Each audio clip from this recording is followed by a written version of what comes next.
Yes, 5 seconds. Start. One of the biggest mistakes we made when we gained independence was not to have overhauled thoroughly our educational system and structure.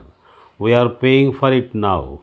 It is very easy to know what one wants to do, but in a country of this size and diversity, and with our constitution, which places education on the state list, it is not very easy to change these things. Nevertheless, I am glad to say that our present education ministry is making a valiant effort to make certain changes, not all the changes which we would like to have, but at least some changes which point to a direction where we hope the entire nation will soon be able to follow.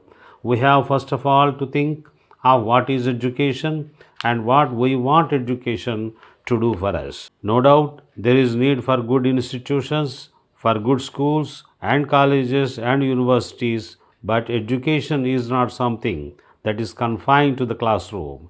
It is something which begins from the moment a baby is born till the last breath that the old person draws. One is learning continuously from what is happening to one or around one, from the people with whom one is mixing, from the books one is reading, and even from the events of the world which may take place far away. And it is this ability to learn which is true education. As Swami Vivekananda has put it, education is not what a person learns but what he becomes. So, all these ideas are with us since far long, and we have to see how we can translate them into reality in our lives. There is no doubt that education has to be closely linked with the life of the community in which the child or the student lives. Each of us is one being in which everything must move in coordination. If coordination doesn't work, then it is very hard for the human being. And through education, we want to develop human beings who are well coordinated, not only within themselves, but with the lives around them, with the lives of the human beings, with the life of nature. The suggestion is made that we should have greater vocational training in education. It is a good suggestion, but it can be a limiting suggestion because if we think only of a particular vocation with the fast changes in society, if that particular vocation might no longer be there, then what does that man do?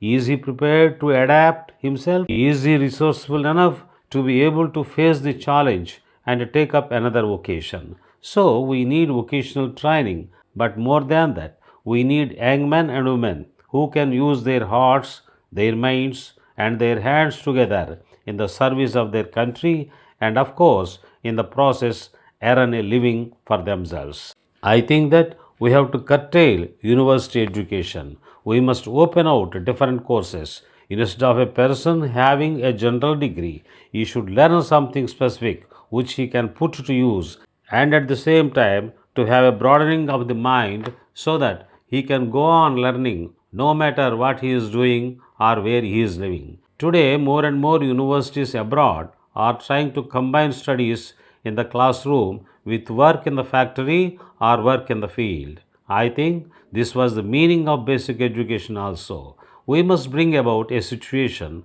where even after you have your degree, wherever you are working, it should also be a place of study. In each factory, people from one section can teach something to people from another section. What you teach is not so important. Yes, the attitude of mind that you have something that you can teach and there is much that you have to learn, no matter how much you have studied. One truth science is teaching us is that the more advanced we make, so much more there is that is unknown and still has to be discovered.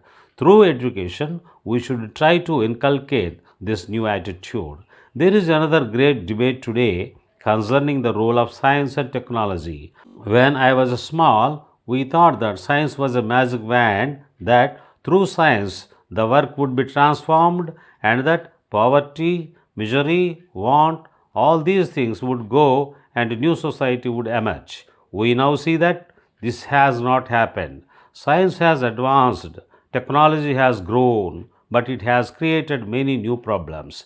It has not always solved the old problems. Does it mean that these are bad, or does it merely mean that we human beings have not had the wisdom to use science and technology for the right purpose? So you come back to the same point that it depends on your attitude towards life, towards your neighbor, as to how you will use your knowledge, how you will learn more, and therefore how you will be able to influence the people around you. It is no use you are learning something if it is going to be locked up in yourself. It should be used for a purpose, and unless you can use it, you will not be happy. You can use it only if you are enthusiastic or concerned about what is happening around you.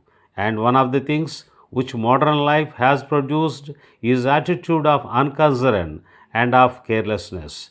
The larger the city, the more of this you find. I think that it is this more than anything which breeds frustration and unhappiness. I think most people in the world look for some kind of happiness. Some think that they get it with a rank, some think that they get it with possessions, but perhaps each person has to find it in his own way. I think you get it only if you give of yourself, whether it is knowledge, talent, concern, feelings. These are the things that if you give, you get back in a much greater measure. And I think education should make us capable of giving. And it is only when you are capable of giving that you are truly capable of receiving from others.